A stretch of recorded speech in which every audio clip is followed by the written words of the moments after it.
volta, olha para aquela multidão que está ao seu redor e olha para o céu e diz: minha mãe e meus irmãos são todos aqueles que fazem a vontade do meu Pai que está no céu. E ali volta essa mensagem para ela. E a história diz que agora ela entende. Só que mais à frente, a Bíblia diz que Jesus agora está na beira do mar. E a multidão uma vez mais o cerca, e ali ele continua, passa o dia inteiro, e a Bíblia diz que agora ao entardecer, ele vira para os seus discípulos e diz: passemos para o outro lado. Vira para o irmão que está do teu lado e fala para ele: passemos para o outro lado. Quando ele fala passemos, ele não disse: Pedro, passa para o outro lado. Ele não diz: Tiago, passa para o outro lado. Ele não disse: João, passa para o outro lado. Ele disse: não, passemos para o outro lado. Aleluia. E assim a história diz que agora eles adentram os barcos e vão. No início, tudo é tranquilo. No início, tudo é calmo. No início, a embarcação está indo tranquila. Jesus agora pega o seu travesseiro, vai para a polpa do barco e vai descansar. Enquanto isso, conjecturo eu que eles estão conversando, relatando algo relevante daquilo que escutaram durante o dia, de histórias, de parábolas que o mestre havia lhe contado. Só que agora a Bíblia diz que quando chega na metade do caminho, um vento forte vem em direção ao mar e começa a agitar o mar. E o que estava no mar? Diga para o irmão do teu lado: o barco. O que estava no mar? O barco. O que estava no mar? O barco. E o que acontece com o barco quando a água começa a agitar? E a Bíblia diz que era tão forte que as ondas estavam passando por cima do barco e estava enchendo aquela embarcação feita de madeira de água. E agora a história diz que agora os discípulos ficam temerosos, começam a ficar nervosos, preocupados, porque agora aquela embarcação, imagina, conjectura comigo, você agora imagina a cena junto comigo, aqueles discípulos dentro daquela embarcação, aquele vento forte agitando aquela água, balançando o barco de um lado para o outro. A Bíblia diz que estava quase a ponto de ir a pique, estava a ponto de afundar. Então imagina como que estava o balanço daquele barco. Abre um parêntese agora nessa história e olha para a situação que você está vivendo. Meu Deus, aleluia. Glória Santo de Deus. E aqui eu fecho o parênteses e entenda, voltando para o texto. Eles começam a ficar agitados, começam a ficar preocupados, começam a tentar se segurar do lado do barco, porque estava tão forte a agitação, estava tão forte aquele movimento, que eles estavam com medo de perder as suas vidas. Só que eles esqueceram de uma coisa tão importante. Meu Deus. Eles passaram o dia todo com o mestre. Eles acompanhavam os milagres que o mestre fazia. Eles acompanhavam a cura que o mestre fazia. Aleluia. E agora com o mestre na polpa do barco, eles estavam preocupados e com medo de morrer. Meu Deus. Quantas das vezes, abrindo um parêntese, quantas das vezes nós estamos nessa situação? Viemos para a igreja, trazemos a Bíblia, colocamos no banco, oramos, dobramos nossos joelhos, escutamos a palavra, escutamos louvores, sentimos a presença. Mas quando o vento começa a bater na porta, quando o vento começa a te agitar, você fala: calma aí. Eita, Jesus. Quantas vezes você anda com Jesus, mas quando o problema bate na tua porta, você treme. Oh, meu Deus, você anda, clama, ora por pessoas, mas quando o problema bate na tua porta, eita Deus, você treme, chora, se desespera, fica apavorado, fala: meu Deus, o que eu vou fazer? Ei, não é meu Deus o que eu vou fazer, não é meu Deus o que vai acontecer. Ei, Deus, eu preciso da tua presença na minha vida. Deus, eu preciso que o Senhor entre nessa causa. Deus, eu necessito de ti. aleluia, Jesus.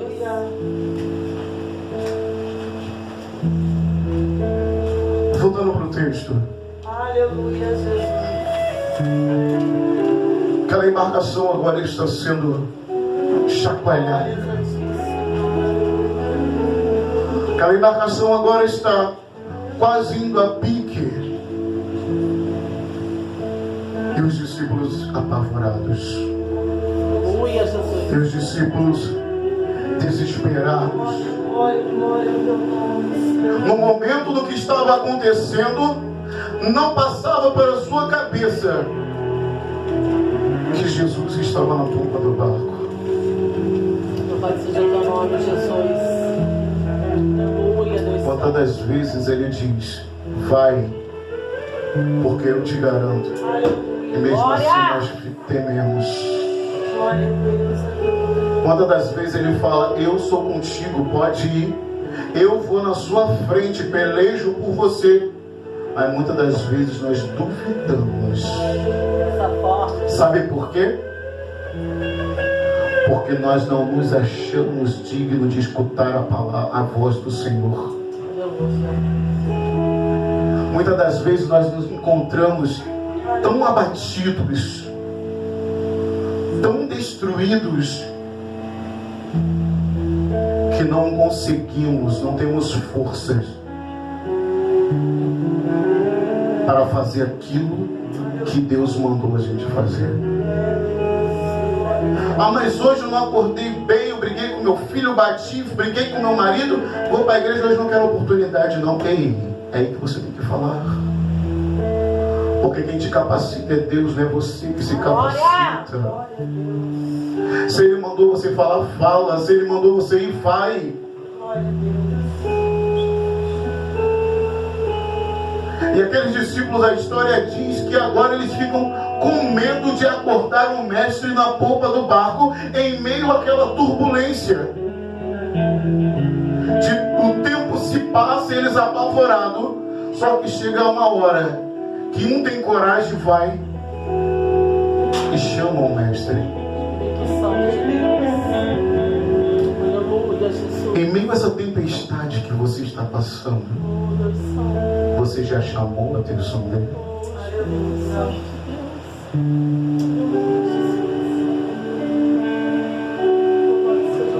Você já falou para ele o que está acontecendo? Você já entendeu por que está acontecendo? Qual é o motivo dessa situação que está acontecendo? Será que é necessário que ele seja mais claro para fazer você entender o que está acontecendo na tua vida?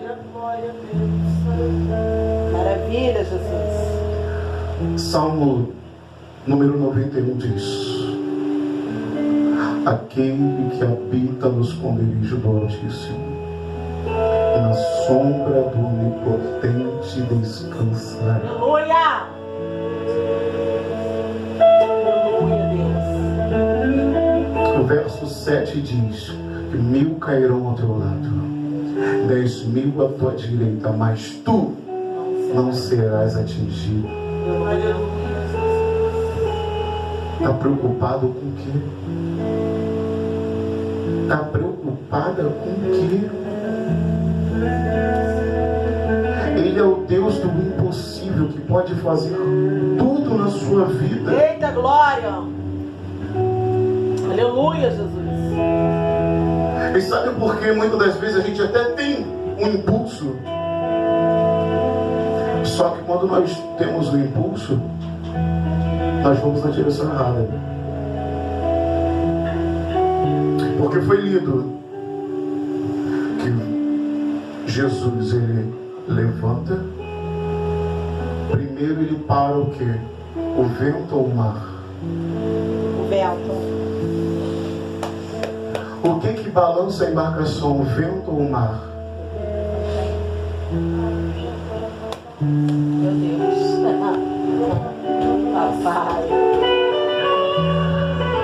O problema, da onde está vindo o problema, você não enxerga, você vê que é o causador do problema. O vento, ele agita o mar e balança a embarcação. Jesus, quando levanta primeiro, ele aquieta o vento. Ele manda o vento calar. Você está falando com o mar, não é para falar com o mar, é para você falar com aquilo que está causando problema na tua vida. Aleluia. Você tem que ir direto ao ponto da onde está surgindo a situação. Da onde Satanás está querendo te envergonhar. Da onde Satanás está querendo te parar. Da onde ele está tentando estagnar a sua vida. Meu Deus. Mas muitas das vezes nós temos medo. Ontem eu estava escrevendo uma tese que eu titulei de A Chave para Abrir o Cadeado do Medo. Mas como? O medo, ele nos faz fazer muita coisa. Quando nós estamos diante de uma situação que não conhecemos, nós paralisamos. Automaticamente nosso corpo libera uma adrenalina que começa a nos fazer tremer de dentro para fora, porque é o novo, porque é desconhecido, porque nós não entendemos aquilo que está acontecendo. Quando nós estamos andando, ou de bicicleta ou de carro, de noite, deparamos com uma rua, uma estrada escura, por mais brabo que você seja, automaticamente desencadeia um medo. Por que um medo? Porque é o desconhecido, você não sabe o que vai acontecer. E muitas das vezes esse medo nos faz paralisar. É como se fosse um botão de pause que para a nossa vida. Só que nessa noite, aquele que vive e reina para todo sempre, ele já apertou o start, ele já apertou o play e está dizendo: eu sou contigo, é eu que ando contigo, é eu que faço e desfaço, sou eu que dou a última palavra, sou eu que pelejo contigo, sou eu que entro na tua causa.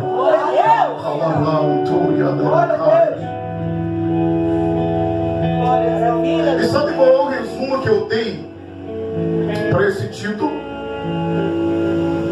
Qual é a chave que abre o cadeado do medo? Diga para quem está do teu lado: conhecendo a si mesmo. Aleluia. Porque quando você se conhece, você entende o sentimento que está acontecendo. Quando você se conhece, você consegue entender aquilo que está por vir.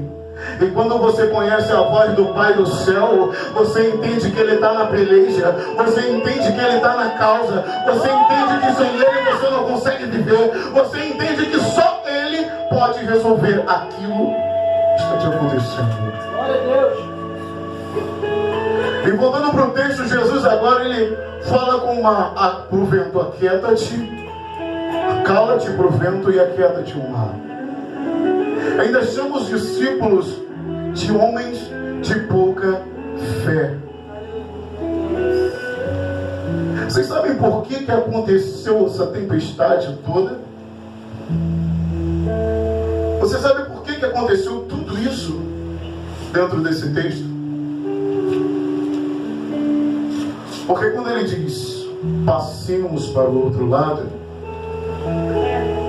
Jesus ele já sabia o que tinha lá do outro lado. Aleluia. Maravilha, Jesus. No capítulo 5, vai relatar a história de um jovem gadareno. Então o diabo não queria que o mestre passasse para o outro lado. Só que ele se levantou para cair. 2 trabalhos, não? Porque Jesus é aquele que acalma o vento, acalma o mar, tranquiliza, estabiliza a minha e a sua vida. É aquele que diz para o não, é sim. É aquele que diz para quem fechou a porta, abre. É aquele que fala, quem está na sua vida sou eu. Quem pode tirar ela ou ele de lá sou eu. Quem pode tirar ele da porta do bar sou eu. Quem pode tirar esse desânimo da vida dela sou eu. Maravilha, Jesus. Aleluia, Espírito Santo. E por que você está temendo tanto? Aleluia, Jesus. Não acredita mais? Mas Renato, eu estou tão fraco, tão fraca, tão desanimado. Será que vai acontecer? Meu Deus. Será que ele me ama? Será que ele me entende?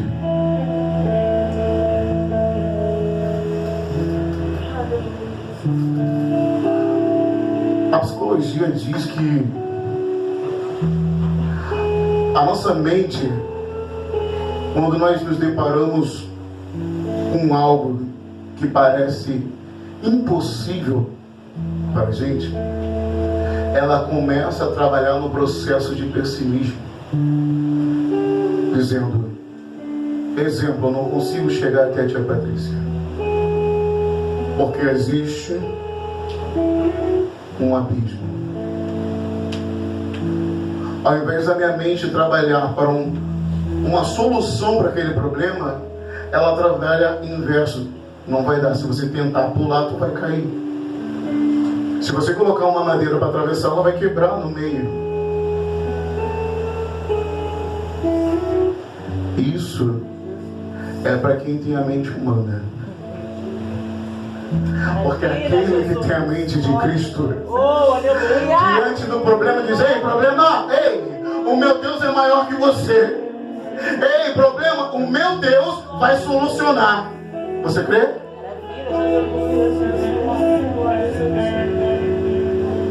O Deus de Israel, aquele que Deus diz para o anjo Gabriel, vá a uma cidade de Nazaré, de Galiléia, chamada Nazaré. Lá tu encontrarás uma mulher chamada Maria. Maravilha, Jesus. Eita, papai. Ele não nasceu por acaso. Ele nasceu porque foi propósito. Ele nasceu porque foi necessário que hoje, no dia de hoje, que nós estivéssemos na Assembleia de Deus, Fogo, Glória e Unção, Aleluia. escutando aquilo que Ele tem para nossas vidas. Glória a Deus. E o que eu quero dizer com esse texto, que não importa a tribulação que você está passando, não importa a tempestade que está assolando a sua vida, não importa que você está diante de um deserto, não adianta nada que está acontecendo na sua vida. Se você entender que aquele que vive e reina para todo sempre está na frente da sua causa, Aleluia. como falo, esquece. Glória a Deus. Você crê que Ele está na frente da sua causa? Glória seja o teu nome, Deus. Oh, aleluia. E por que duvidas? Porque muitas das vezes passa na sua mente que não vai voltar mais. Meu Deus. Meu Senhor da glória. Aleluia, Jesus. Deus do mistério. Aleluia. Deus, Ele é tremendo. Ele tem suas formas de trabalhar. hoje não estava separado, escolhido por mim de estar aqui. Mas aprove Deus escolher. Aleluia. Em João capítulo 4 relata a história de uma mulher samaritana. E tem um pedaço que diz que foi necessário passar por Samaria. Deus, quando Ele quer falar no íntimo conosco, Ele deixa a multidão ir, Ele vai sozinho. Oh, aleluia! A viúva de Naim, Ele deixou a multidão na porta e entrou. Sabe o que Ele diz para ela? Não chores.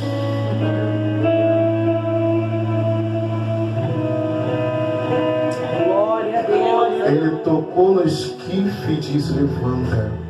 Aleluia. Lucas, no seu capítulo 7, ele diz para aquela menina: Talita cumi. Oh, aleluia. Sabe qual a parte mais interessante desses dois textos? E quando Jesus fala levanta, para os dois, ele diz: levanta, dá comida para a menina. Maravilha, papai. Maravilha. Não é simplesmente pedir para ele ressuscitar. Não é simplesmente pedir para ele levantar. É necessário estar preparado para poder alimentar depois que está levantado. Meu Deus, aleluia. O que adianta levantar, ressuscitar os nossos sonhos e a gente não está preparado para poder alimentar o nosso sonho?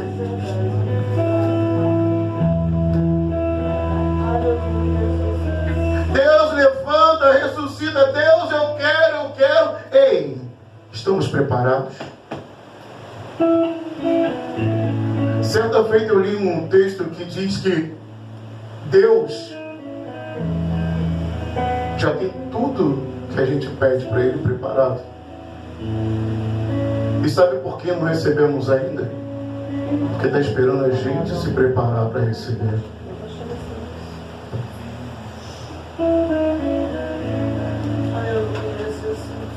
Às vezes o mundo nos lança palavras que nos paralisam. Às vezes lança uma palavra que diz que acaba nos paralisando de uma tal forma que muitas das vezes desconfiamos que Deus vai fazer algo. As palavras, quando lançam, entram-se pelo ouvido, sente no coração, mas fica preso na mente.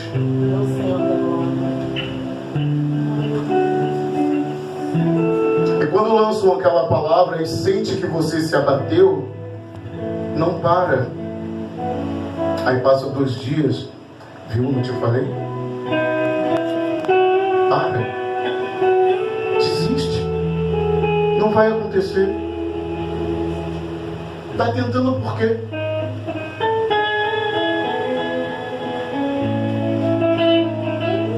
Porque ainda está nesse... Mora tão longe, vai sair daqui para ir lá. O que tem lá que não tem aqui?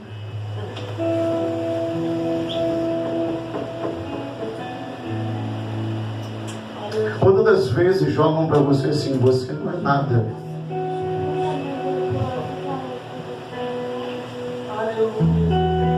Você não é nada. Você, se continuar assim, você vai continuar sendo miserável.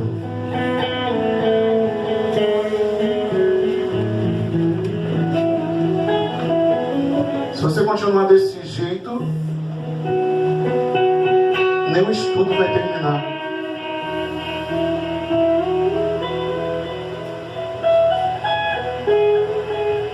O diabo usa o mundo muitas das vezes para nos derrubar. Lançam palavras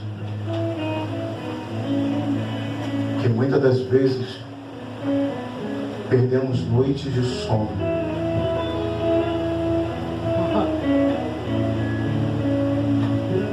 Sabe por que ele lança uma palavra que te faz se confundir? Porque na igreja onde você está, você é profeta, você é diaconisa, você é pastor, é presbítero, é músico. Mas o mundo vem e diz: você não é nada. Para mim você não é nada.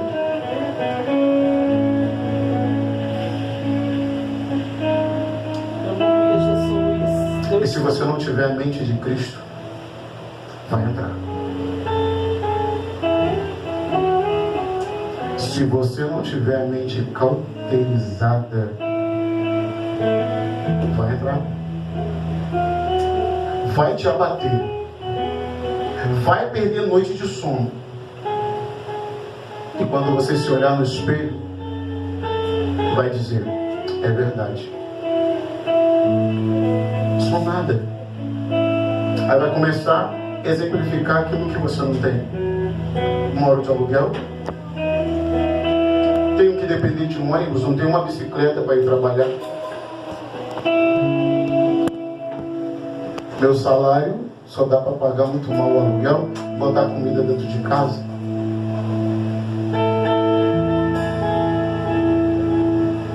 Entrega o teu caminho ao Senhor. Aleluia! Confia nele. E o mais Maravilha, Jesus! Aleluia! Sabe aquelas palavras que te lançam de desânimo? Sabe? Pesquisa aquela que a gente estudou essa semana. Diz para ela agora: a minha mente está cauterizada. Está cauterizada. Sabe por quê? Sabe por quê? Porque eu tenho um Cristo. Aleluia! Porque eu tenho o Rei dos Reis. Glória a Deus! Porque eu tenho aquele que vive e reina. Aleluia! Porque eu tenho aquele que morreu na cruz por mim. Que no capítulo 28 de Mateus, versículo 6 diz: Ele não está aqui. Ele ressuscitou. Ele ressuscitou. Ele estava no madeiro, a cabeça tombou, levaram ele para o sepulcro. Mas no terceiro dia ele ressuscitou. Ele vive e reina. Ele está aqui nessa noite. Abre tua boca para dar glória. Exalte a ele. Glória, glória, glória.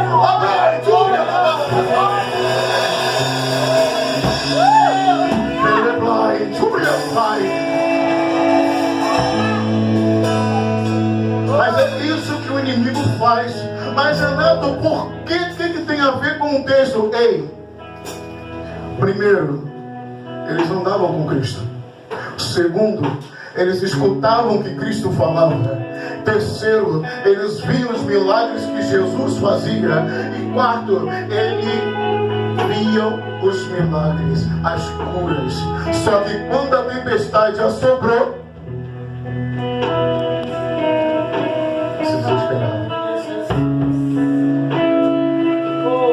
Lucas capítulo 10, versículo 38 relata a história de Marta e Maria.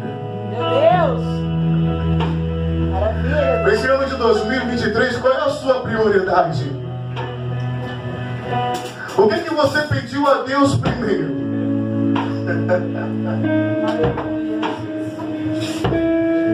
Qual foi a sua petição para Deus quando estava meia-noite e 1? Você de joelho prostrado dizendo: Deus, esse ano de 2023 eu quero A, B, C, D. E foi indo, mas esqueceu de falar uma coisa.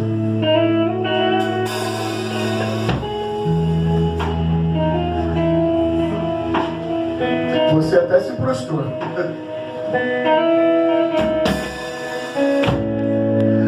Mas lançou sobre ele todas as suas angústias. Tudo aquilo que você não teve em 2022, você pediu para ter em 2023. Trabalho, saúde, seus filhos, seu marido, sua história. Mas eu tenho certeza que esqueceu de falar que esse ano de 2023, que a tua presença não se afaste de mim. Aleluia! Que a tua presença não se afaste de mim. Sabe por quê? Que Lucas capítulo 10, versículo 38 diz que agora Jesus está passando em Betânia. E Marta chega à porta e convida Jesus para entrar. E quando ela convida Jesus para entrar, ao invés de ela receber Jesus, ela vai preparar algo para Jesus. Enquanto ela sai para preparar algo, Maria, quando avista o mestre dentro da sua casa, o que ela faz primeiro? Ela se prostra. Sabe por quê? Porque ela primeiro, quando Jesus entrou, ela senta, se prostra e escuta os ensinamentos, a orientação do que ia acontecer. E eu digo para você nessa noite, para mim, qual é a sua prioridade nessa noite? É o seu trabalho? É a sua filha ou seu filho que está em casa? Eu não posso ir para a igreja porque ele tem 12 anos, ela tem 12 anos.